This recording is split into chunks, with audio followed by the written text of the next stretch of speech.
Welcome to the Mom and podcast. We're your hosts, Suzanne Kearns and Missy Stevens. We want to help you through everything that happens in the ellipses, from your professional life to your emotional health. You're a mom and so much more. Let's figure out what comes next together. Welcome to the Mom and podcast. I'm Missy Stevens, mom and writer, foster child advocate, and lately full-time summer swim mom. I'm so tired of being hot. Oh, it's a bad week for it here in Texas. It's a bad week. And I'm Suzanne Kearns, mom and writer, LGBTQ and sex ed advocate. And today, returner of a dozen swimsuits did not make the cut for our trip to Belize. So wait for those Amazon making returns. Oh my God. I always feel so guilty. Like the UPS people didn't have enough to do before they became like the drop-off point for all things Amazon. Right. We are thrilled today to welcome Natalie Silverstein, mom and author, volunteer, and passionate advocate for family and youth service. Her first book, Simple Acts, The Busy Family's Guide to Giving Back, was published in 2019 and was named one of the top books for parents who want to raise kind kids. Her second book, and what we're spending most of our time on today, is The Busy Teen's Guide to Making a Difference, launched just recently, July 12th. After a successful career in healthcare administration and as a nonprofit founder, Natalie became the New York coordinator of Doing Good Together, an organization with the mission of helping parents raise kids who care and contribute. Her personal essays on parenting, grief, and loss have been published on several national platforms, including Medium, Grown and Flown, and Motherwell. Along with her husband, she is the co-founder of the Silverstein Foundation for Parkinson's with GBA, a nonprofit focused on finding a cure for Parkinson's disease in GBA mutation carriers. She's also a member of Impact 100 NYC and Legacy Collective, two giving circles which make grants to nonprofits.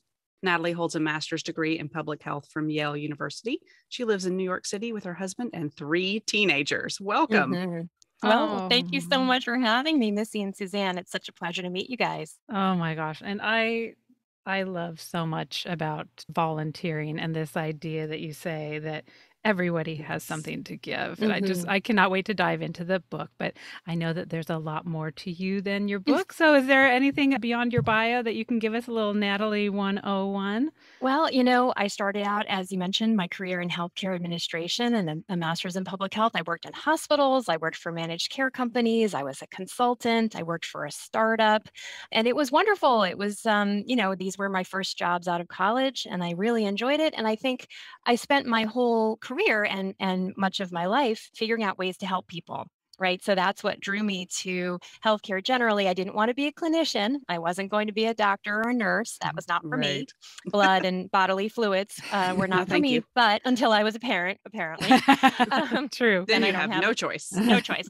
But I knew that I wanted to work in that environment. And so it was wonderful and very fulfilling. After my third child was born, I kept at it for a while. And then after the third one, I kind of figured out that it was time for me to stay home. But I worked in, as you mentioned, with several nonprofits, mostly cancer focused. I did a lot of fundraising. I consider myself to be a really good fundraiser. I love asking people for money. I have no problem asking people for money about, for something that I care passionately about. If I believe in something and I think that it's a philanthropic priority for my family, I would be delighted to speak to you about why I think it's important for you to support that as well. And so I love fundraising and raising my family and sitting on the board of my children's school, on and on and on. Everyone can relate to this work. And so at some point in there, when my kids were young, it occurred to me, as I think it does to most parents, that really the only way to raise grateful, grounded, empathetic, compassionate kids who care about others and aren't totally self-involved, right, is to have them turn their focus outward, to do hands-on service, to really insist that these are our values as a family, and we're going to incorporate this work into the way that we live our lives. And so birthday parties, having an opportunity where our kids could do a service project or have donations in lieu of gifts, that sort of thing. This sort of just became what we were doing as a family. And in New York City, if you can believe, it's very hard to find nonprofit organizations that would accept us as volunteers. With young children. That's true everywhere across the country. And I totally understand this is an insurance issue. I get it. But that being said, I connected with Doing Good Together, which is an organization that your listeners, must learn about. Doinggoodtogether.org. It's based in Minneapolis.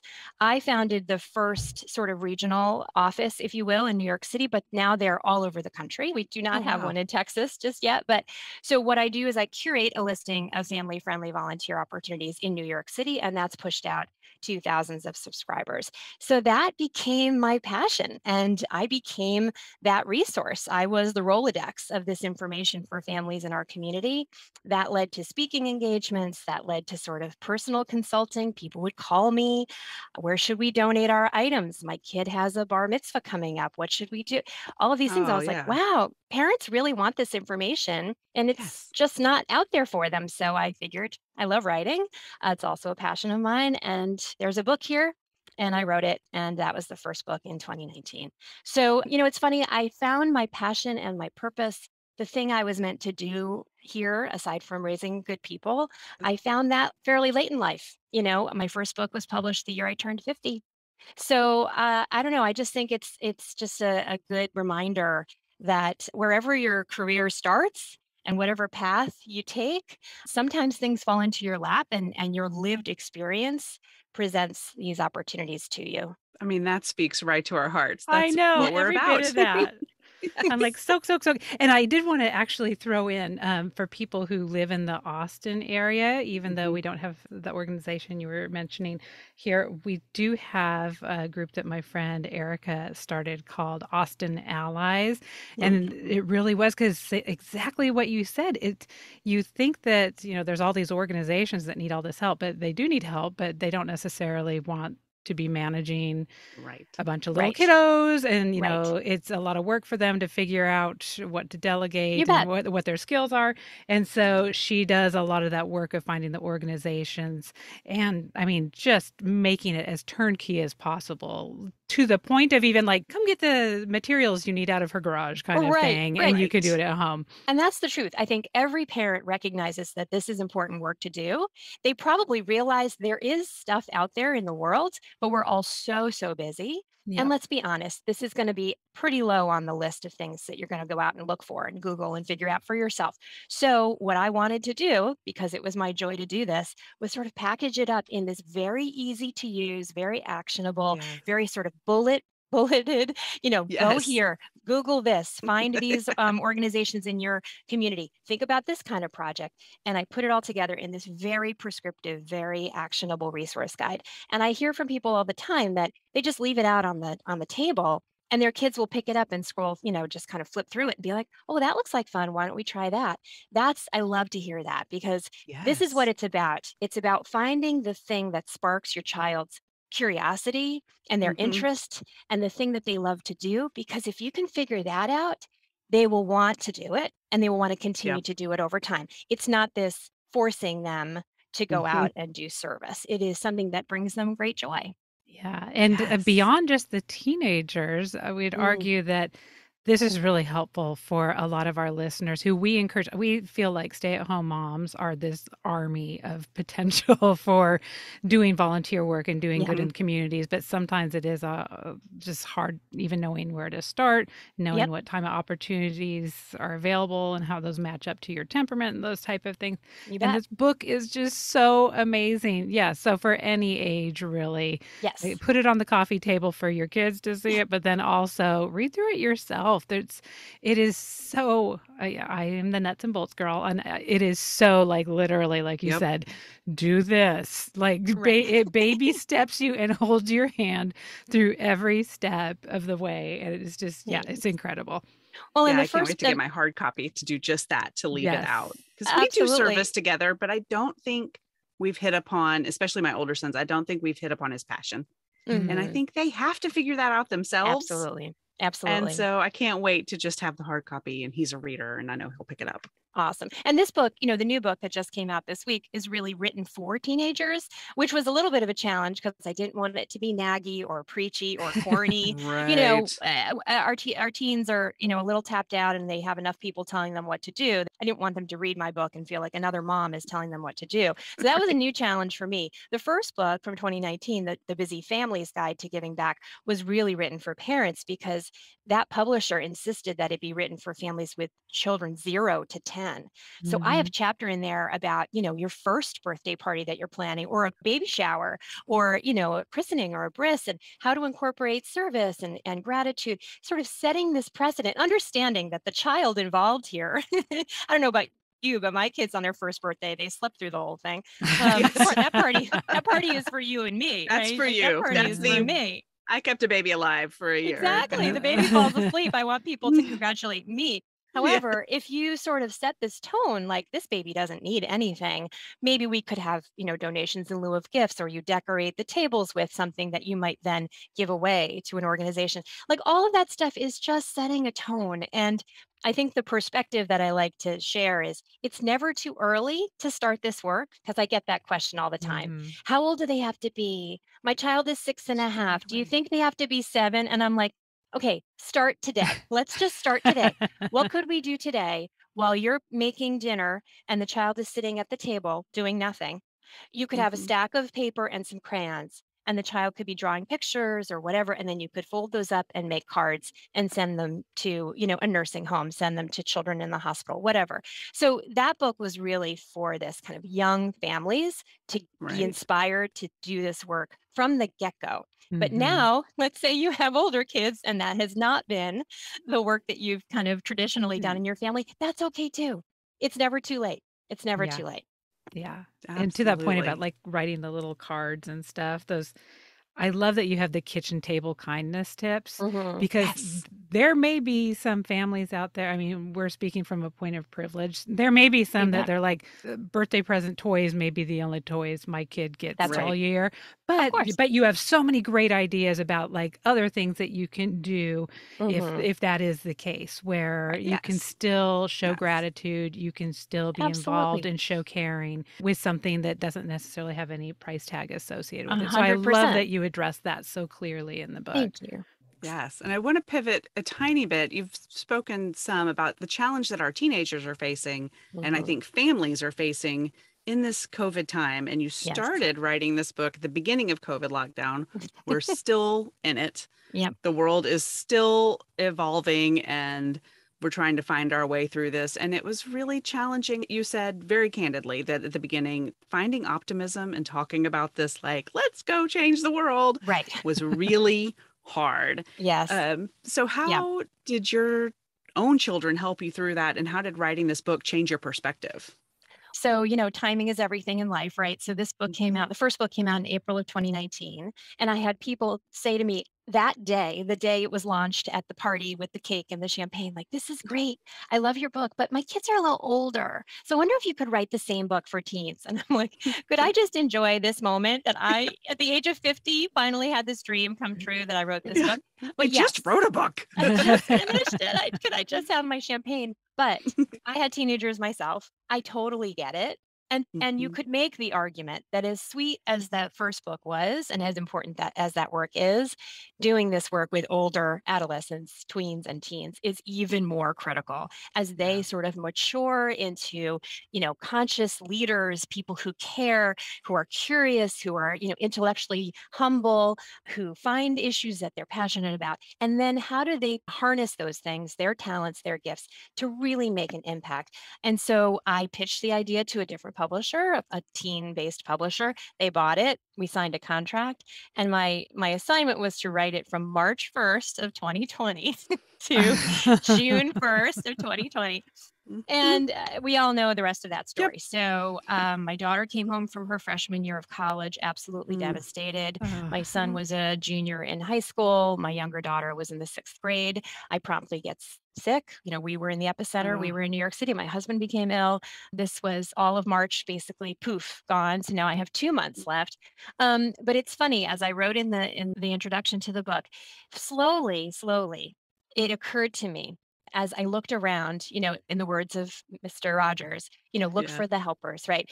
Mhm. I have to be honest, the first few weeks, I completely lost motivation. I thought to myself, no one cares about this. Who This is such a cares? soft Mm. subject, what I am talking about here. The world is literally ending, right? Like we don't know what's going to happen here. Feels like we're all going to be dead in 6 months. It was just so terrifying. And we live in New York Yes. City. So we were particularly terrified. And Mhm. I thought, who's going to care about this? It's like shouting in the woods. Like there's Yeah. no one there to Mhm. hear me. And does it really even matter? And Right. so I got better physically, thank God. And we're stuck in this house doing the puzzles, making the sourdough, right? Like, Yep. and but slowly, slowly, slowly, as we started to look for the helpers, right? We started to see the telethons on television. We started to participate in some online events that were raising money for the Broadway community, for example. We're huge theater lovers, and the heartbreak of what went on with the theater community is Yes. just terrible. Then we would send pizzas to the local emergency room because Oh. one of our friends is an emergency room physician, putting her life on the line every single day to save Mhm. people in New York City. So So sending, scary. pizzas, baking cookies and individually wrapping them and taking them to the fire station here, making blankets. My little daughter was making like fleece blankets and taking them to the Oh. animal shelter. Of course, all the animals were gone because everyone adopted animals. Everybody adopted. But it just over time, we just started doing all of these little things to make Mhm. ourselves feel better. Yeah. Yes. Because what else did we have? We had food, Right. television, and wine. There was nothing to make us feel better except perhaps turning our focus outward. And so Yes. it kind of hit me in April, like this is what the book is about. This is my perspective. This is what I've been trying to preach and share all of these years. So why not take that motivation and kind of pour it into this book and to remind everyone, again, the overarching concept, you don't need to change the whole world to make a difference. Even the Mm. smallest pebble creates a ripple. So if you impact one person's life and you have no idea how your You have no actions will idea. impact them. Right. So just to remind teenagers of that, I think there's a tremendous amount of pressure on our teens and our young people to be change makers, to change the world. They see on the media young people starting movements on social media Yes. Mhm. and marches and Greta Thunberg, quit school and sails across the world to speak to the Right. UN. Like this is not realistic because kids have to Mhm. go to school and Right. keep their jobs and take care of their siblings and pass the SAT and apply to college, Mhm. right? So what can we share? What can we offer to young people to say, you don't have to do all of this crazy stuff. You just have to be a good and kind person who moves through the world with intention, who cares for other, who connects to other people. And I just tried to find these really simple, real life, actionable things that they could do on a day-to-day basis Yeah. to make an impact on their communities, however those communities are defined. And then Right. ultimately, the most important point, to make ourselves feel better. Yeah. Because we could all agree the research shows doing for others, helping others, even if that person doesn't acknowledge you, even if that person doesn't know who you are, you doing something kind for another person that benefits them, that makes them smile, that eases their burden, Mhm. actually makes you feel better. It's called a helper's high, and it's a real thing. It's a Yes. physiological response. Why would we not want to give that to our teens right now who are suffering from so much anxiety and stress and depression and isolation and academic disruption? Why wouldn't we want to give them that gift? Absolutely. And in the process, we also experience that. And I think as Hmm. moms in midlife, we get that like, oh, there's nothing I can do that is enough. Right. But actually doing one thing, focusing on one piece Right. is more than enough for both Right. you and for your community. And I just think it's a great message. As Yeah. Glennon Doyle says, the next right thing. What's just the next Right. right thing? We can't solve the pandemic, but could we send pizza to the emergency room right now? Could we write a Mhm. note to the elderly neighbor who is isolated and hasn't seen another human being? Imagine Right. the impact this had on our isolated seniors. I mean, Mhm. what is the next right thing we could do just to get us through the day and maybe make things a little bit better? I love this so much, especially as we do have kids that are applying to colleges and looking at Mhm. applying to colleges. And it's kind of making me mad and making me happy at the same time because I mean, we all know the 10 things on the what is it, the Yep. Common App or whatever, where you're The supposed to activities list is the what that's Yes. called. activities list. And Uh-huh. and here you are, and here these kids are who've spent 2 of the past years pretty much in lockdown, depending on Right. if your parent is me and traps you inside. Right. And, they're trying to fill out these activities lists where they haven't started their own nonprofit organization or, Right. sailed around the world or whatever the case may be. And I really wish that there was a place on those lines to be just like, I was a good kid who nurtured my neighbors and focused on self-care and sanity, but Yep. there is not. So since we do not live in that world, and I think there's a beautiful part about the Helper's High and just, these small ripples. But again, nuts and bolts wise, if kids need to put a line on that activities list, this book is the perfect way of helping them actually make that line not just performative, Right. but something that actually matches up with their temperament and their priorities. You do such a beautiful job of, oh my gosh, I love the little quiz so much because, first of all, it's so short and easy, but it actually gets the job done. Because when you mentioned before that you love fundraising and that's like your thing, I think that's what a lot of people think of as volunteering, is like going door to door, knocking, Right. like having to be this person who's all up in your face. And I mean, that gives me, I can just feel every muscle I'm in sweating. my body. You're just talking about it. Yeah. I know. The idea of calling someone and asking for money, or going door to door, oh my God, and asking for money. And just the idea that you have this beautiful list of like, if that is not you, if that does not make you feel comfortable, that there's like a list of 20 other things that organizations need your help on. Absolutely. Even some at home, you can be totally behind the scenes. You can be as, what are we? Not narcissists. What are we? I love introverts. Thank you. Yes, you can be as. Could you tell Suzanne's coming off of a week of vacation and just being like tropical bliss? I just got back from Belize. No, we're not narcissists. We are introverts. Well, we might be a little bit of narcissists too. You're not.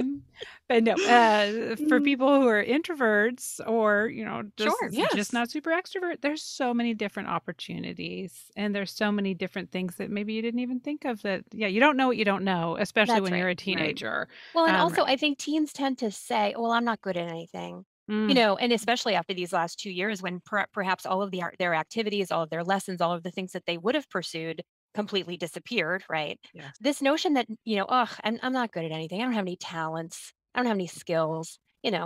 Everyone has a gift. Everyone has a skill. Everyone has a strength. And it doesn't have to be, you don't have to be a concert pianist, a fantastic gymnast. Like I am talking about, are you patient? Are you kind? Are you good with little children? Are you good with animals? Do you love animals? Or do you have, neat handwriting? That was my favorite one. I was like, I could do the handwriting. Right. You have neat handwriting. I could do that. My children cannot. Some nonprofit somewhere needs someone to handwrite messages or whatever it is. Are you great with elderly people? Are you super physically strong? Could you go somewhere and help move pallets of food or boxes of books? There is something out there for everyone, and making teens see that about themselves. First of all, what a confidence boost to have someone say, wow, you know what? That skill that you have that you just shared with us really made a difference for our organization. You don't have to know everything. You don't have to to keep it sort of real and realistic for them. I'm always reminded of the story. We went to work in a soup kitchen once, and my son was fairly young, and he was so distracted. He didn't want to have anything to do with serving or cleaning up, or gosh, God forbid, he should clean up the tables, right? But the folks were coming in that we were serving, the clients, and so we were going around and whatever, and there was a piano in the corner. And he had been taking lessons. He wasn't particularly good, but he had been taking lessons. And he sat down and he starts playing whatever he knew. And I was like, oh my God, he's not supposed to do that. And the woman in charge was like, oh, no, let him play. Think about that. These folks who live marginally, who perhaps are living on the street, they don't ever have exposure to live music, if you want to call it that. So he gave the gift, he shared the thing that he wanted to do. It kept him occupied, but that was something. And I don't think we can discredit that. And so the quiz, as you mentioned, is really about, what do you love doing? I want to start there. What do teens enjoy doing? Because again, if they enjoy it, then they will want to continue to do it. So what do they enjoy doing? Then what are their perhaps skills and strengths that they haven't identified in that other piece? And then how could we combine those two things And then look at what are the issues that really get them fired up? What are the things they're worried about or angry about? The things they hear on the news, the things they learn about at school. We spend a little time on the computer. We do a little noodling around. We find organizations that are addressing those issues. And then we think about how to marry the things they love to do, their strength, their talent, their gift, and then how to offer it to this organization in a meaningful way. There's the sweet spot. Like that's the magic. And once your child identifies that and goes and has a great time, or maybe not so great a time the first time and has to stick with it, we all know Yeah. you need to do something a number of times before it becomes a habit, and it's so Sure. important to, if you make a commitment to one of these organizations, that a teen should continue that work. And eventually they make connections to people who are there. And that's where the magic happens. That's why they want to continue to go, because they start to make a connection to others. And I'll just go back to something you said earlier about the college essays or the college app. The thing that they're asked to do on college essays is tell a story, right? Mhm. There's no formula for this. Colleges don't want to hear, I was the president of this and I was the captain of that. They don't want to hear that. They want to hear a story about something the teenager experienced that was meaningful to them. And so I would suggest to you that this work is not performative. It is not checking a box that they have so many hours that the high school has required them to have. This is an opportunity for them to connect to other people, to hear stories about ways that people live that are very different than themselves. It's exposure Mm. to all sorts of different types of people, and that they might have an experience there that allows them to really learn something and opens their eyes and broadens their kind of perspective. And that is something they can talk about in an essay in a really meaningful way. And so Yeah. I'm not Yeah. being like cynical here, like do the service so it'll help you get into college. Because I think colleges can smell that a mile away. For sure. Exactly. I know. I It love your quote, don't count the hours, make the make the hours hours count. count. Absolutely. Yes. Because I think they can, especially if you're just doing like, oh, I did an hour here, I did an hour Yeah. there, I did an hour there, which Right. actually gets Right. me thinking this isn't necessarily something in the book, but just curious about your own thoughts about this. So, say a kid does the quiz and kind of the self inventory and figures, okay, I'm going to try this. And I think it's just as important of a learning experience to find You out bet. something's not a fit as a You fit. bet. So I'm just curious. So, we don't want to just be hopping around, thing to thing. But in the quest of finding something that really is a good fit, like, is there kind of a rule of thumb for like, give it a month, give it 2 months or whatever, and then try something else? Or what You are bet. your thoughts I there? mean, listen, if the first experience was an absolute disaster, if your teen went to do cook in a kitchen and it was like couldn't find heads or tails of the knife, like, you don't want Right. to, and also you want to be respectful of an organization, right? Like Hmm. they don't want someone there who doesn't want to be there. Correct. One other little tip, and I talk about this in both books, if your teen can go and do this work with a friend or a couple of friends, if there's a small group of them that will want to go together, if they can find like-minded friends who Mhm. also want to try this, I guarantee you that they will have a better experience and they will want to Hmm. go back, because there is a social element to this. Again, back to the connection piece, going and doing this work together, and then they go out for pizza after or whatever. Yep. That's also, and I talk about that with young children too. This notion of like not wanting to go and do the park cleanup. Well, if a group of families get together and they're doing this with a group of friends, and the adults are cleaning and the kids are kind of running around and jumping in the piles of leaves, which I've had that experience.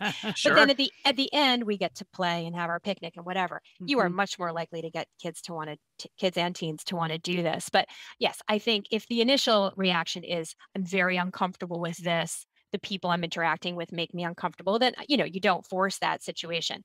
But it is also really important to give something a chance, right? Yeah. And if Right. their skill set is something that organization needs, and they can stick it out for a couple of times and see how they feel about it afterwards. And I think you raise a good point, letting them have agency, letting them have some decision making on this, and then really talking about it afterwards. What did you like about this? What did you not like about this? How do you think it might be different? What other kind of organization might we look at?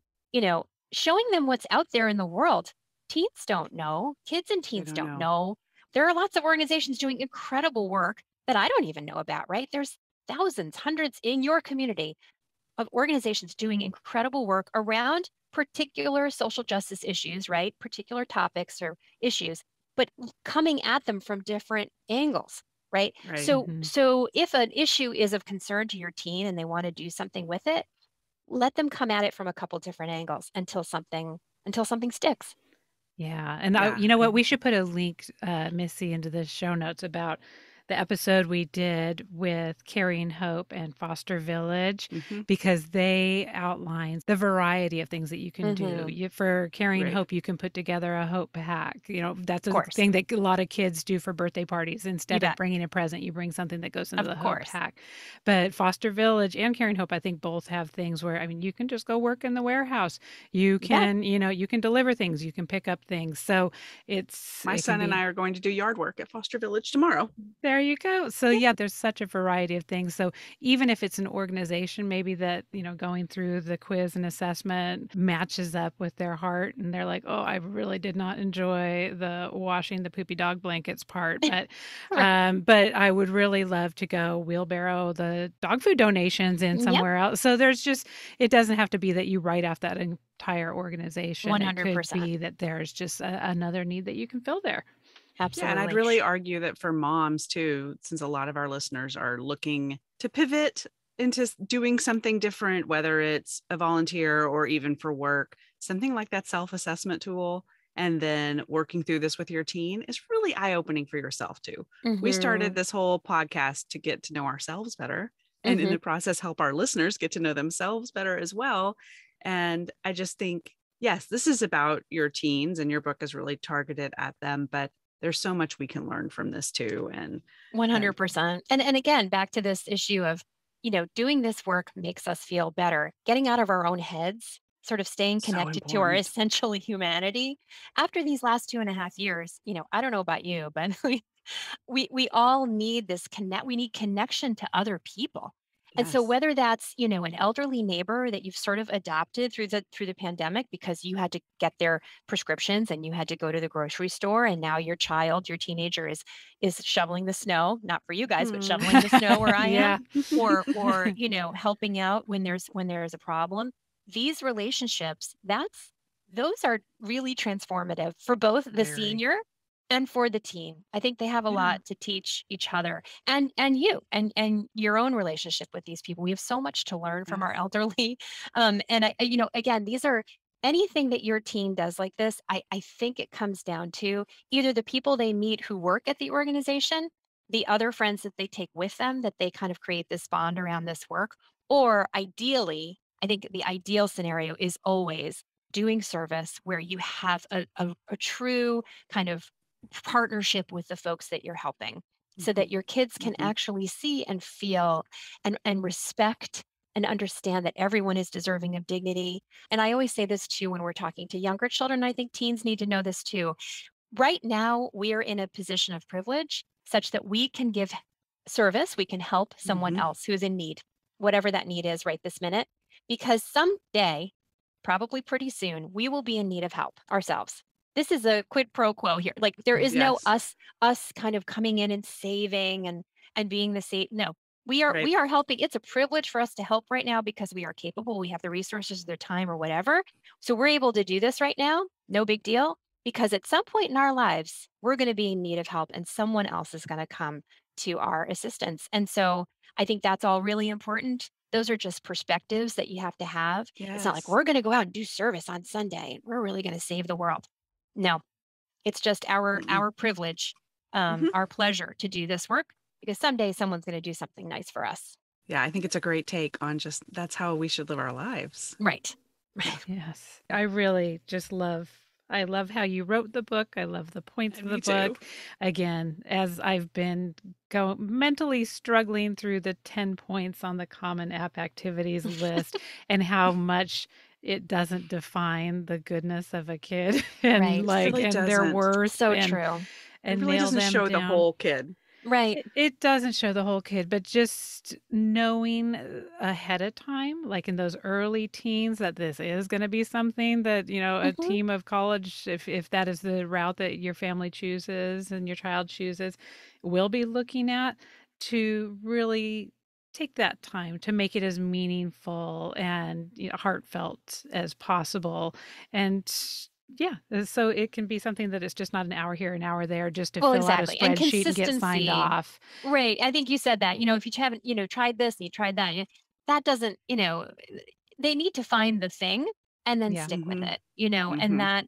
because that shows a level of commitment. It shows responsibility for, that you've taken this on. My son worked for an organization. He started doing it prior to his bar mitzvah, and he continued until the pandemic unfortunately shut it down. But they would Mm. do birthday parties in homeless and domestic violence shelters for children who obviously weren't going to get them. So every month, so one in the fall, one in the winter, one in the spring, he and a group of other teens would go to a domestic violence shelter and they would put on a party. So it was cake, Oh, it was the so goodie bag, fun. it was a banner, they wore the t-shirt, they had a special song. And so all the kids in the shelter could come and celebrate and be part of it, whether they had a birthday that month or not. Yeah. Mhm. And so he did that consistently over time and he just loved it. I mean, who doesn't love a party? Who doesn't Yeah. love to Right. put on a birthday party? Who doesn't love to? Right. But think about, in the scheme of life, it was like an hour and a half out of these teens' lives. And it just made all the difference for these kids. And he loved doing it. And that was how he just got hooked and he continued, straight through high school till unfortunately Yeah. they couldn't enter the shelters anymore because of the Right. pandemic. And I Right. love that. And I think that just summed up by your awesome heading of the make the hours count. Don't Right. count the hours. And that Yeah. Absolutely. message This is just woven so beautifully throughout the whole book and about making the time that you are volunteering really meaningful to you. And that makes it extra meaningful for the people that you're helping. Yeah. It absolutely. really, really does. Well, before we jump into look, listen, learn, do you have any special events coming up? Or where's the best place for our listeners to find you if you don't have events? Well, the events are tough with the summertime. Here in New York City, Yes. people sort of scatter Yep.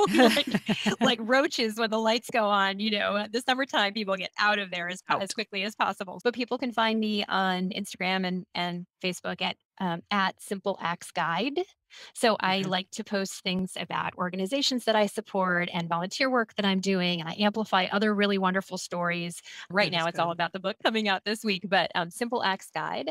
And my website is also simpleactsguide.com. So you can read some of my personal writing and you can learn more about both books there and see where to purchase Amazon, Barnes and Noble, Bookshop, all the good places. Also, please do share doinggoodtogether.org because it We is will. just a wonderful, free, mostly free resource for families to raise kids who are kind and contribute. And I just think there's so much good stuff there. They have wonderful listings of books for families with younger children to use to sort of start a conversation around these social justice issues and just printables and all kinds of good stuff there. Yeah. Oh, so cool. Very cool. We will share all of that. It'll be in the show notes. So if you're listening and you are trying to write it down or you're driving or something, like it's going to be in the show notes. So you can find it all and we will put it on social media as well. So I think we're going to jump into our look, listen, learns. And that if you're here for the first time, we are so glad you're here. And we every week share something we're looking at, like reading, listening to, learning about. Sometimes it's really serious. Sometimes it's really silly. It's just a fun way to get to know each other and our guests. So we don't like to put our guest in the hot seat first. So Suzanne is going first. Let's see. Well, I've kind of been listening to, I just got back from a trip to Belize and I take a lot of Dramamine, especially because one of the planes that we had to take to this island was like a little crop duster that's very bumpy. So I was listening to comedy drama by Bob Odenkirk, who is from Better Call Saul. Mhm. He's Saul and he's in many other things. And I Yes. just hadn't realized the depth of his background in comedy. It's so funny because I only knew him originally from what was Breaking Bad and then Better Breaking Call Bad. Saul. Mhm. And I didn't realize like his history with Saturday Night Oh yeah. Live and oh shoot, what's the one that he did? Not Man Show. Oh my gosh. Okay, I'll put it in the show notes, y'all. Know. It'll come to me in the night. but see, this is the problem. And it's so funny because I just literally, as I was coming up here, I was listening to the last few seconds of the book and he's referring back to, and it all came back to this meeting that we talked about in chapter 2 or whatever. And I was like, oh, I think I slept through that Might have been asleep. because I had so much Dramamine for these flights that I was just kind of going in and out of consciousness. So Mhm. I probably listened to about 80% of the book. But I do highly recommend it if anybody enjoys him. He reads it, so it was just kind of fun. And then look, Miss Marvel. Are you guys watching this? You Sure. haven't started it yet. Oh my gosh, Is it I good? think it's one of my favorite Okay, good. offshoots just because there's so much culture and history Mm. around India and Pakistan that is woven into it, and it just does such a beautiful job. And there's all these woman to woman, grandma, mom to the daughter Oh, I love generational that. Yes. secrets and learning to understand each other. And this Kamala, who's the Miss Marvel, is such, oh my gosh, she's such a fangirl of the Marvel universe, but she's just so charming that it's not annoying or irritating or anything. And Yeah, I she's love played it. by, I think it's pronounced Iman Vellani. And she's so charming and it's just so sweet. I mean, I I can't say enough about it. I'm really enjoying it. And I think it spends more time actually talking about the history. And I mean, actually, there's some little history lessons broken in there as Mhm. far as how the Muslims had to move into Pakistan once the India became independent Yeah. from England, and all these things that are still so timely in topics Mhm. today, and what that does to families and for generations and generations to have this separation and this forced evacuation of a place that has been your home forever. And I think they do such a beautiful job at that. And my learn was that there's 1 month left of summer and I'm starting to panic. Because Yes. one thing that we did not talk about as far as kids volunteering is how to get their butts there if they choose one that is far away. Right. Because so my daughter just finally got her driver's license. So I was like, oh, well, your volunteer hours are going to skyrocket now, because I was the weak link a lot of the times as Yeah, that you far as couldn't get her trying to get there. her there. So that's another reason to team up with other people so you can You share the bet. carpooling. Absolutely. But yes, so that is my learn, that I got a month left to get some stuff together. But luckily, I now have a newly licensed 17-year-old, so she will be able to do some. Congratulations or condolences. I'm not Oh, sure. I It's a don't little of know. both. I It's a Right. little know. of Right. both. Knock on wood. It's So okay, scary. Natalie, what about you? Are you look, listen, learning? Well, so my look, I guess it can be reading, right? So I'm a big Yeah. reader. I voracious, I would say. I've always been a big reader, but this year I gave myself a goal of reading 22 books in 2022, and I already surpassed that by Oh my July gosh. 1st. I know. Look at you. I know. You know what? I just decided you can't be a good writer unless you're a reader. Mhm. I just wanted to read as much as I could from different types of voices, different people with different perspectives. So I really tried to be sure that as much as I enjoy the sort of best-selling Yes. women's sort of literature that we read on the beach and all that good stuff, I'm a big fan of all of those folks. But Jessamine Chan wrote this great book, The School for Good Mothers, and I love Samantha Irby, who's a Oh humorist, and yes. Mhm. so I'm just really trying to read different voices and mostly people of color if I can. But I mix it up. So I try and serious stuff and then light stuff. Yep. But really, what I was going to share is that my mom passed away in October. She was 90, and she Oh, had come here Sorry. from, thank you. She had moved here. She and my father both came from Ukraine. And so after World War II. And so I lost her in October, and that was hard. And she was not always the easiest person. And end of life is so challenging yeah. generally, and it's Yes. certainly very challenging here in this country for some reason. But I was okay in the fall. And then weirdly, the invasion of Ukraine by Oh, Russia really brought up a lot of stuff for me. And I it's can been imagine. interesting processing my grief and my loss through the lens of the invasion. And this notion of like, well, what would she have thought about this or whatever? Mm. Yeah. Which, in many ways, I'm grateful that she's not here to see it. It's so upsetting and heartbreaking. But I've been doing a lot of reading around grief and loss. And so, that's sort of depressing. I don't want to end on a No. down note, but No, it's there's a important. beautiful book, Grief is Love, by Marissa Renee Lee that is just gorgeous. And I'm a huge fan of Kate Bowler, who has a Yes. podcast and is, kind of just an amazing figure, divinity professor at Duke. And I just love her No Cure for Being Human and Mm, Everything Happens for a Reason and Other Lies I've loved. So yes. I love I her love voice. that. I love her voice. Anytime she's on Me a too. podcast, I listen to her. And I'm hoping to read on my stack. Rabbi Steve Letter has a new book about Oh, grief and loss. He wrote The Beauty of What Remains, and oh, then the great. new one is For You When I'm Gone. So I know that all sounds sort of sad, but I feel like my birthday is this weekend. I'll be 53. Happy And birthday. Happy thank you. birthday. And I just think that in midlife, I'm just in a position where I just want to be really thoughtful and real about loss and grief and hard times. Life is hard. If we didn't learn anything Yes. over the last 2 years, life Yeah. is Life really is hard and hard. messy.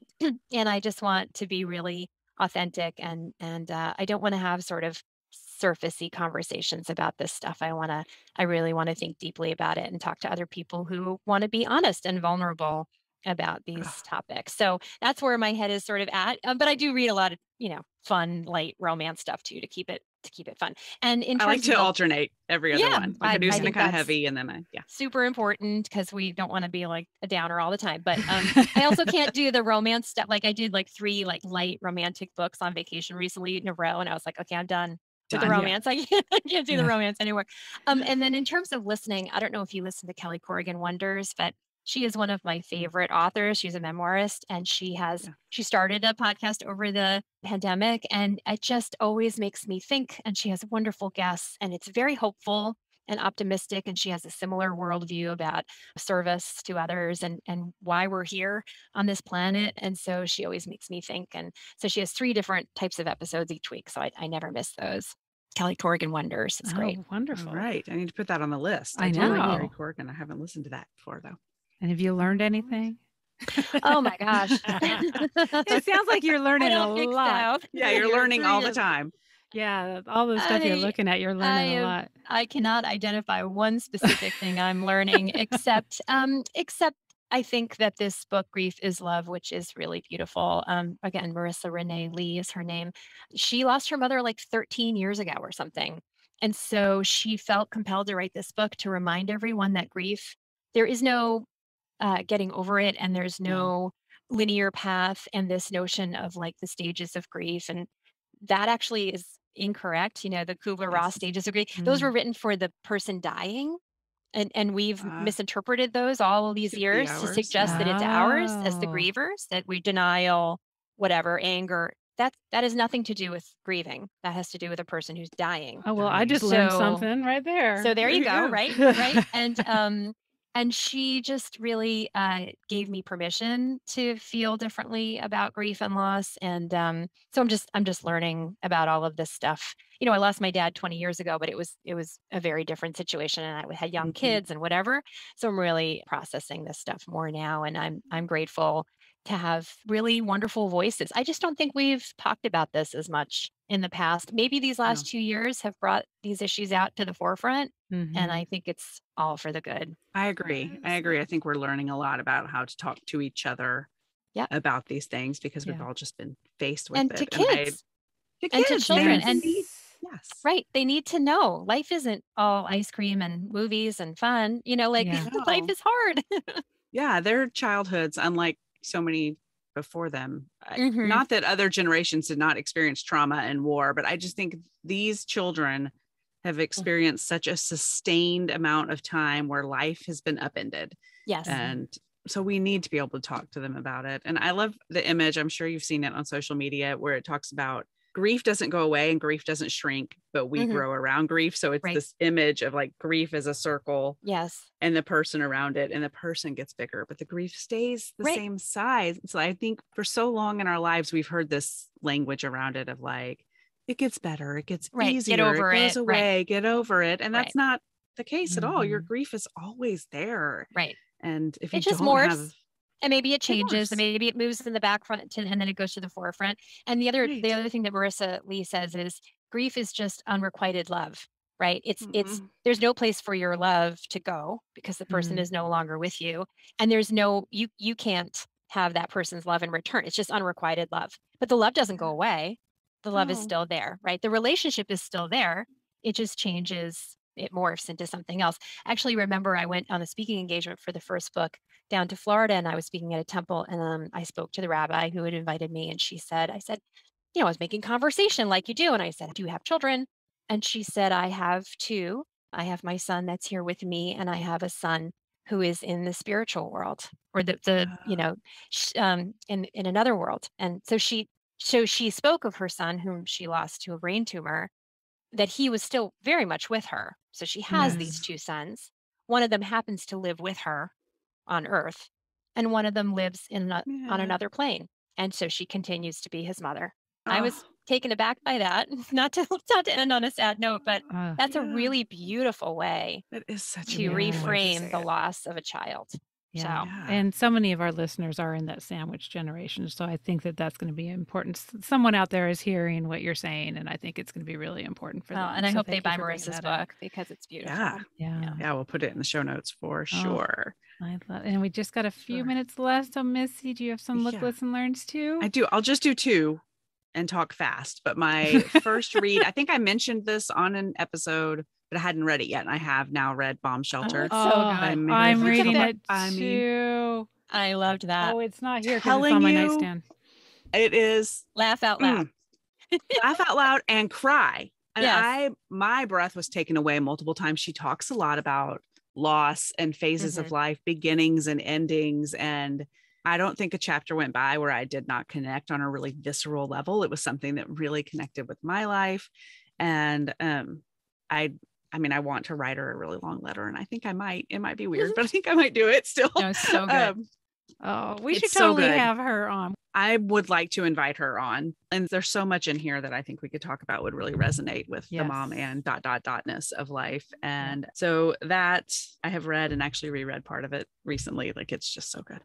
And then I've been listening to a new podcast called V Interesting with V Spehar, and V is Under the Desk News. If you've caught them on TikTok, maybe I'm the only one who is on the TikTok. You're so cool with your TikTok and cool or sad. I don't know. It depends on if you ask my children.